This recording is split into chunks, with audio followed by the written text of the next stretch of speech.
주님, 우리의 찬양을 주의 병에 담으소서.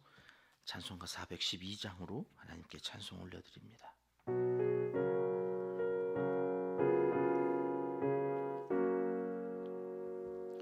내 영혼의 극히 깊은 데서 맑은 가락이 울려나네.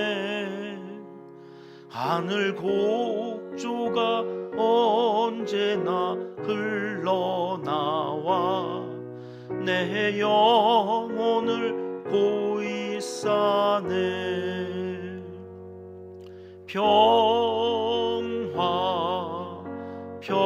평화로다. 하늘 위에서 내려오네.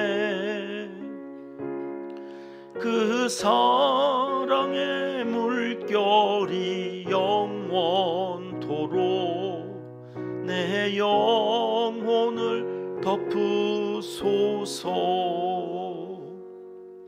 내 마음속에 솟아난 이 평화는 깊이 묻힌 보배로다.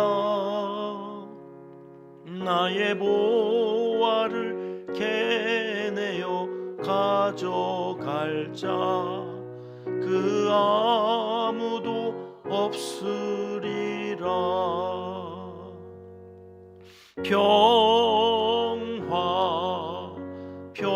평화로다. 하늘 위에서 내려오네. 그 사랑의 물결이 영원토록 내 영혼을 덮으소서. 내 영혼의 평화가 넘쳐남은 주의 큰 복을 받음이라. 내가 주야로 주님과 함께 있어 내 영혼이 편히 쉬네.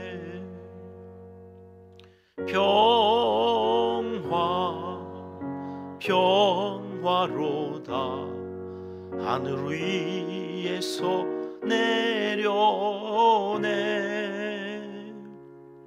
그 사랑의 물결이 영원토록 내 영혼을 덮으소서.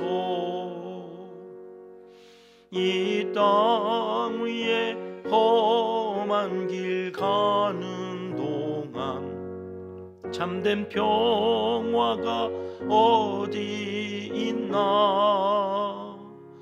우리 모두 다 예수를 친구 삼아 참 평화를 누리겠네.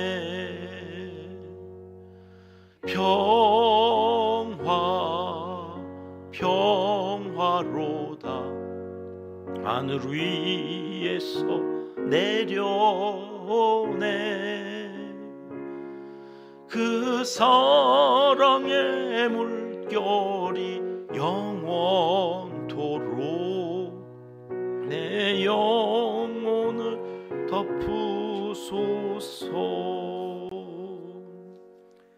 아멘. 주님, 우리의 기도를 주의 병에 담으소서. 기도문으로 함께 기도하십니다. 평화의 왕이신 우리 아버지 하나님, 한밤에도 하늘에서 내려주시는 평화를 누리며 단잠 자게 하시고 이른 새벽 첫 시간을 구별하여 찬송과 기도로 영광 올려드리며 하루를 시작하게 하시니 진심으로 감사를 드립니다. 오늘 하루도 주님을 친구 삼아 샬롬의 복을 누리며 살아갈 때에 하나님 주시는 은혜와 평강으로 하나님의 나라와 그 의의를 먼저 구하는 믿음의 길을 잘 걸어가게 도와주시옵소서. 금요일 새벽 오늘도 간절한 소원을 아뢰옵니다.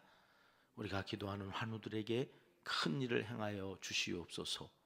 부르시는 그날까지 그저 건강하게 성전에 올라 예배 드리다가 평안히 천국에 이르기를 소원합니다. 몸도 마음도 지친 영혼에게 쉼과 안식을 허락하여 주시고 영혼이 잘됨 같이 범사가 잘되고 형통케 하시는 은총을 베풀어 주시옵소서. 아픈 만큼 성숙해지고 믿음이 자라는 합력하여 선을 이루는 시간이 되게 하여 주시옵소서. 날마다 기도합니다. 소중한 우리의 자녀 손들의 이름을 성전 기도 기둥에 붙여놓고 기도합니다. 특별히 이 한 주간은 수능 시험을 치르는 수험생 자녀 손들을 위해 더 기도합니다. 마음의 평강을 도하여 주시옵소서. 떨리는 몸과 마음을 굳세게 하여 주시옵소서. 전능하신 오른팔로 붙잡아 주시고 노력한 만큼 보응하여 주시는 하나님을 신뢰하며 의지하는 자녀 손들이 다 되게 하여 주시옵소서. 영혼을 구원하여 하나님을 기쁘시게 하려고 해외에 나가 선교하는 사명자들에게 오늘도 좋은 일들이 가득하게 하옵소서. 필요를 채워주시고 능력을 나타냈던 베드로처럼 바울처럼 크신 일을 이루어 주셔서 복음이 땅끝까지 전파되게 하여 주옵소서. 농촌과 개척교회에도 사역자들에게 만족함의 은혜를 내려주시고 교회를 중심으로 마을이 새로워지는 역사를 이루도록 은총을 베풀어 주시옵소서.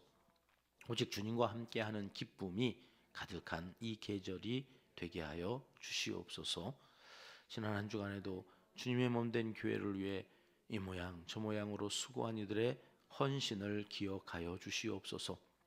좋은 것들로 채워주실 때에 누르고 흔들어 넘치도록 부어 주시옵소서.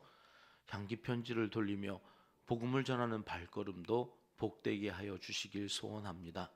주위의 건강을 책임져 주시고 각 가정으로 편지가 들어가 가정이 구원을 얻고 낙심한 이들이 주께로 다시 돌아오는 기회를 얻도록 향기 편지를 사용하여 주시옵소서. 성전에서 또 성전을 향하여 마음을 모으고 뜻을 모아 기도하는 성도들의 간구를 귀히 여겨 주시고 하나도 땅에 떨어지지 않게 응답하여 주시옵소서. 이루어지는 모든 기도 제목들이 하나님께 영광이 되게 하옵소서. 미국의 대통령이 바뀜에 따라 그에 대응하는 지혜가 지도자들에게 요구되는 이때에 이 나라와 민족을 긍휼히 여겨주시길 강청하옵나이다.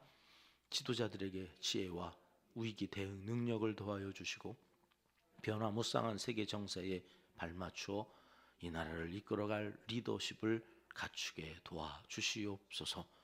북한의 심상치 않은 움직임에도 주님께서 간섭하여 주셔서 헛되이 어리석은 판단을 하지 못하도록 막아주시고 이젠 수많은 순교자들의 핏값을 보응하여 주시사 전혀 새로운 땅으로 변화시켜 주시옵소서. 하나님을 사랑하는 자, 곧 그의 뜻대로 부르심을 입은 자들에게는 모든 것이 합력하여 선을 이루어 주실 줄 믿습니다. 하나님이여 우리에게 은혜를 베풀어 주시옵소서. 예수님의 이름으로 기도합니다. 아멘. 이 새벽 주시는 하나님의 말씀은 사무엘상 24장 말씀입니다. 1절 말씀 함께 읽겠습니다.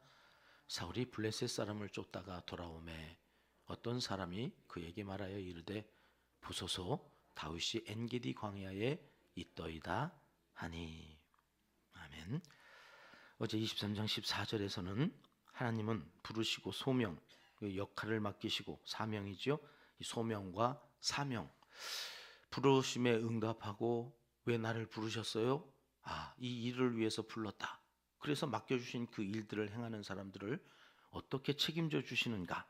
하나님의 나라의 일을 하도록 하나님이 보호하시고 지키신다고 하는 그 말씀으로 새벽 설교를 마쳤습니다. 14절 말씀 다시 한번 보겠습니다. 시작. 다윗이 광야의 요새에도 있었고 또 광야 산골에도 머물렀으므로 사울이 매일 찾되 하나님이 그를 그의 손에 넘기지 아니하시니라. 하나님이 그를 그의 손에 넘기지 아니하셨다. 하나님이 사울에게 다윗을 넘기지 않으시고 지키신다고요. 왜요? 사울은 버렸고 다윗은 이제 왕이 되어야 할 사람이니까 하나님이 철저하게 사울로부터 다윗을 지키시는 거예요. 자, 그리고 오늘 24장으로 왔더니 1절에 이렇게 말씀하시죠. 사울이 블레셋 사람을 쫓다가, 사울이 블레셋 사람을 언제 쫓았습니까? 맨날 다윗만 쫓았지. 그일라가 블레셋의 다장마당에 침략당해가지고 그 곡식을 다 빼앗기가 됐을 때도 다윗이 그일라를 구했지 왕인 사울은 구한 적이 없잖아요. 도대체 블레셋을 언제 쫓았다는 이야기지? 근데 24장 1절은 블레셋 사람들을 쫓았다고 말씀하십니다. 23장으로 가봐야 되겠죠? 26절 말씀 같이 읽겠습니다. 사울이 산 이쪽으로 가매 다윗과 그의 사람들은 산 저쪽으로 가며 다윗이 사울을 두려워하여 급히 피하려 하였으니 이는 사울과 그의 사람들이 다윗과 그의 사람들을 애워싸고 잡으려 함이었더라. 자, 다윗 입장에서는 일촉즉발의 위기예요. 이제는 사울이 손만 뻗으면 잡힐 위기에 있어요. 다 애워싸서 이제는 사울의 군대가 다윗의 사람들을 다 잡을 그 일촉즉발의 상황에 어떤 일이 일어났는가? 27절 말씀 보겠습니다. 같이 읽습니다. 전령이 사울에게 와서 이르되 급히 오소서, 블레셋 사람들이 땅을 침노하나이다. 자, 이제 다윗을 다 잡았는데 그 순간 전령이 와서 큰일 났습니다, 빨리 오십시오. 블레셋 사람들이 쳐들어왔다는 거예요. 그러니 다윗을 이제 막 잡으려고 하는데 블레셋이 쳐들어왔다 그러니까 사울도 어떻게 할 수가 없었던가 봐요. 28절 말씀 가볼게요. 이에 사울이 다윗 뒤쪽 길을 그치고, 그냥 막 잡으려고 하는 그 순간 그쳐야 되는 상황이 생겼는데 블레셋이 쳐들어왔다. 그래가지고 어떻게 해요? 그쪽으로 가느라고 이곳을 셀라 하마누곳, 분리하는 땅, 이런 의미예요. 분리하는, 내가 다윗을 잡으려고 그랬더니 하나님이 거기를 분리하게 하셔서 나를 블레셋이 쳐들어왔다는 곳으로 가게 하셨다. 그런데 그렇게 해서 가봤더니 오늘 1절 말씀은 뭐라고 그래요? 쫓다가 돌아왔대. 쫓다가 돌아와. 아니, 갔으면 싸워야지. 거기도 대군을 이끌고 쳐들어왔으면 싸워야지. 근데 갔더니 쫓아갔는데 돌아왔어요. 그냥 싸우지 못하고 돌아왔어요. 왜 그랬어요? 그렇게 쳐들어왔다고 하는 블레셋 그 대군이 갔더니 없어. 어디로인지 살아. 아니, 무슨 블레셋이 민방위 훈련하는 것도 아니고 대군을 몰고 왔다가는 갔더니 아무도 없어서 다시 돌아와? 이게 뭔 일일까요? 14절, 23장 14절 어제 말씀이 응하는 거죠. 사울의 손에 넘겨주실 수가 없어서 블레셋을 사용하셨다. 이 타이밍이 기가 막힌 타이밍 아닙니까? 아, 하나님은 이렇게 일하시는구나. 이제 막 잡힐 뻔했는데, 잡을 뻔했는데 블레셋이 쳐들어왔다고 해서 막 잡을 그 순간에 그것을 그치고 블레셋 쫓아갔는데 블레셋은 없어서 돌아왔다. 어떤 사람이 그렇게 돌아온 사울에게 엔게디 광야에 다윗이 있습니다. 이 첩보를 제공하는 거예요. 뭐 현상금이 어마어마하게 올랐겠지요. 그러니까 막 여기저기에서 다윗만 봤다가는 사울에게 다 고발하고 신고하고, 그래가지고 현상금 타내려고 혈안이 되어져 있는 온 나라가 다윗을 쫓는 그런 형국이 되어져 버렸어요. 3절 말씀으로 가보십니다. 3절 같이 읽겠습니다. 길가 양의 우리에 이른즉 굴이 있는지라 사울이 뒤를 보러 들어가니라. 다윗과 그의 사람들이 그 굴 깊은 곳에 있더니, 첩보를 듣고 엔게디 광야에 가서 갑자기 배가 아팠던지, 이 뒤를 보러 갔다고 하는 것이 용무를 보다라는 의미도 있고, 오수, 이렇게 낮잠을 자다, 피곤하니까 쫓아다니면서 너무 힘들었던 그 사울이 이제 잠을 자러 이렇게 들어갔다고 하는 그런 의미로도 쓰여지는 표현인데, 둘 다 어찌됐든 잠을 자든 뭐 용변을 보러 들어갔든 혼자 있는 상황이 되어졌죠. 근데 하필이면 그 앞에 그 깊은 굴로 다윗과 그 일행이 숨어 들어갔던 그 굴로 들어가서 뒤를 보게 되어졌다, 그런 얘기예요. 여러분이라면 어떻게 하시겠습니까? 어둠 속에 있었던 사람은 빛에서 들어오는 사람들이 보여지지만 빛에 있던 사람들은 어둠에 들어가면 아무것도 안 보이잖아요. 그러니까 그런 상황 속에서 다윗과 그 사람들은 야, 찬스다, 나를 죽이려고 하는 저 사울을 하나님이 내게 붙이셨구나, 이렇게 생각했다는 거예요. 4절 말씀 가보실까요? 4절 같이 읽겠습니다. 다윗의 사람들이 이르되 보소서, 여호와께서 당신에게 이르시기를 내가 원수를 네 손에 넘기리니 네 생각에 좋은 대로 그에게 행하라 하시더니 이것이 그날이니이다 하니 다윗이 일어나서 사울의 겉옷자락을 가만히 베니라. 다윗도 그렇고 그 사람들도 그렇고 기회다 그래가지고 죽일 수 있었는데 다윗은 차마 죽이지는 않고 겉옷자락을 베었다. 그것도 다윗에게는 찔림이 있었는지 5절 말씀해 보니까 5절 말씀에는 다윗의 마음이 찔려, 이런 표현도 있어요. 하나님이 기름 부어 세운 왕을 자기가 해했다고 하는, 옷만 한 거예요. 사람을 어떻게 한 것도 아니고 옷만 잘랐어요. 옷자락을 자른 그것으로도 마음이 참 찔림을 가지고 있었던 다윗에 대해서 말씀을 하시죠. 그러면서 누구라도 혹시 사울을 죽일까봐 그 신하들에게, 함께하는 사람들에게 7절에 이렇게 말씀하는 것을 봅니다. 같이 읽겠습니다. 다윗이 이 말로 자기 사람들을 금하여 사울을 해하지 못하게 하니라. 사울이 일어나 굴에서 나가 자기 길을 가니라. 하나님께서 기름 부어 세운 자를 우리가 어떻게 하면 안 된다고 하는 이 확실한 믿음이 다윗에게 있었고, 옷자락을 베어서 벤지도 모르고 용무를 마치고 나가는 그 사울의 뒤에다가 이제 이렇게 얘기하는 거예요. 11절 말씀이죠. 같이 읽겠습니다. 내 아버지여 보소서, 내 손에 있는 왕의 옷자락을 보소서. 내가 왕을 죽이지 아니하고 겉옷자락만 베었은즉 내 손에 악이나 죄과가 없는 줄을 오늘 아실지니이다. 왕은 내 생명을 찾아 해하려 하시나 나는 왕에게 범죄한 일이 없나이다. 왜 나를 쫓아서 이렇게 죽이려고 하냐? 나는 너를 죽일 수도 있었지만 죽이지 않았고 겉옷자락만 살짝 베었다. 여러분, 이 유대인들에게는요, 이 옷자락이 갖는 의미가 좀 남다른 데가 있습니다. 이 옷자락에는 능력이 있다고 보는 거예요. 그래서 예수님이 지나가는데 혈루증 12년 동안 앓았던 그 여인도 옷자락을 만지잖아요. 그 옷자락을 만지는 것에서 뭔가 큰 의미를 부여하는 민족이 유대인들인데요. 여러분, 열왕기상 11장으로 가보시면 거기에 이런 말씀들이 있습니다. 같이 읽어보겠습니다. 그 즈음에 여로보암이 예루살렘에서 나갈 때에 실로 사람 선지자 아이야가 길에서 그를 만나니 아이야가 새 의복을 입었고 그 두 사람만 들에 있었더라. 여기 나오는 여로보암은, 그 여로보암이라고 하는 사람을 우리가 이제 열왕기로 들어가면 계속 볼 텐데 북이스라엘의 초대 왕이에요. 솔로몬 이후로 그 르호보암이 대를 이어서 12지파의 왕이 아니라 이제는 나누어지거든요. 북이스라엘과 남유다로. 남유다는 솔로몬의 아들 르호보암이 왕이 되고 북이스라엘은 10지파가 모여서 여로보암이 초대 왕이 되어서 이제 왕위를 계승하는데, 그 여로보암이 저 여로보암이고, 그때 선지자 아이야가 새 의복을 입고 그를 만났다는 거예요. 들에서 30절로 가보십니다. 거기에서 이 아이야 선지자가 옷을 12조각으로 찢어요. 12지파를 상징하고, 그 다음 31절로 가면 여로보암에게 몇 조각을 가지라고 그래요? 10조각을 가지라. 그 10조각이 10지파지요. 그래서 북이스라엘이 10지파, 그리고 이제 베냐민과 여기 유다가 10지파를 떼어서 주고 남은 2지파로 남유다가 되어지는 거거든요.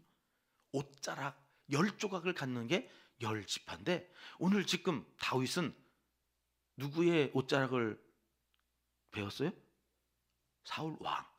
사울이 다스리는 그 왕의 옷자락을 베어서 내가 가졌다는 것은 이 왕권이 지금 누구에게 넘어왔다는 이야기를 하는 거예요? 다윗에게 넘어왔다는 이야기를 하는 거예요. 옷자락을 베었다고 하는 것이 단순히 옷자락을 벤 일이 아니라 영적으로는 하나님께서 이미 다윗에게 사울의 그 왕권을 이 옷자락으로 물려주었다, 넘겨주셨다 하는 의미로 오늘 이 24장이 쓰여지고 있다. 그래서 오늘 보세요. 24장으로 다시 돌아오면 20절에 사울이 이렇게 고백합니다. 같이 읽어보겠습니다. 보라, 나는 네가 반드시 왕이 될 것을 알고 이스라엘 나라가 내 손에 견고히 설 것을 아노니. 사울도 아는 거예요. 그 옷자락이 넘어갔다고 하는 그 자체가 왕권이 넘어갔어요. 나는 네가 그래서 반드시 왕이 될 것을 알고 이스라엘 나라가 내 손에 견고히 설 것을 안다고 선포하는 거죠. 옷자락을 가진 네가 반드시 왕이 될 것, 그리고 이스라엘 나라가 너로 인하여서 견고히 설 것. 여러분, 이것이 사울이 고백한 고백이지만 성령께서 하게 하시는 고백이죠. 그 고백대로 이제는 그 왕권이 다윗을 통하여서 하나하나 이루어져 가는데, 오늘 이 말씀을 통해서 우리가 확인하는 것은 이것입니다. 하나님의 계획은 1.1획도 사라지지 않는다. 말씀이 인생을 이끌어가면 여러분 잘 될 수밖에 없어요. 승리할 수밖에 없어요. 하나님이 머리털 하나 상하지 아니하도록 우리를 지키시는 거예요. 그러니 그 말씀을 의지하고 오늘도 그 말씀과 함께 살아가는 삶을 살아가기를 하나님이 원하시는 거지요. 다윗이 그렇게 갈 때에 하나님이 책임져 주셨던 것처럼 오늘 하루도 우리와 우리의 자녀손들이 그 하나님을 의지하고 그 하나님께 묻고 그 하나님께서 답하시는 대로 살아가는 복된 한날에 하나님의 영광이 드러나는 아름다운 한날이 되기를 하나님은 이 시간 간절히 원하시고 계십니다. 기도하겠습니다. 하나님 아버지, 오늘도 주님의 옷자락을 만지며 기도할 때에 우리의 악이, 죄가, 병이, 문제가 온전히 해결되는 복된 날이 되게 하여 주시옵소서. 우리를 여기 사명자로 부르시고 기도하게 하시니 감사합니다. 이 자리를 빼앗기지 않고 지키며 나아갈 때에 우리의 기도로 교회가, 나라가, 우리의 자녀손들이 잘되는, 부흥하는 복된 한날을 살아가도록 함께하여 주시옵소서. 예수님의 이름으로 기도드립니다. 아멘. 주님 가르쳐 주신 기도입니다. 하늘에 계신 우리 아버지, 아버지의 이름을 거룩하게 하시며 아버지의 나라가 오게 하시며 아버지의 뜻이 하늘에서와 같이 땅에서도 이루어지게 하소서. 오늘 우리에게 일용할 양식을 주시고 우리가 우리에게 잘못한 사람을 용서하여 준 것 같이 우리 죄를 용서하여 주시고 우리를 시험에 빠지지 않게 하시고 악에서 구하소서. 나라와 권능과 영광이 영원히 아버지의 것입니다. 아멘. 자유롭게 기도하시겠습니다.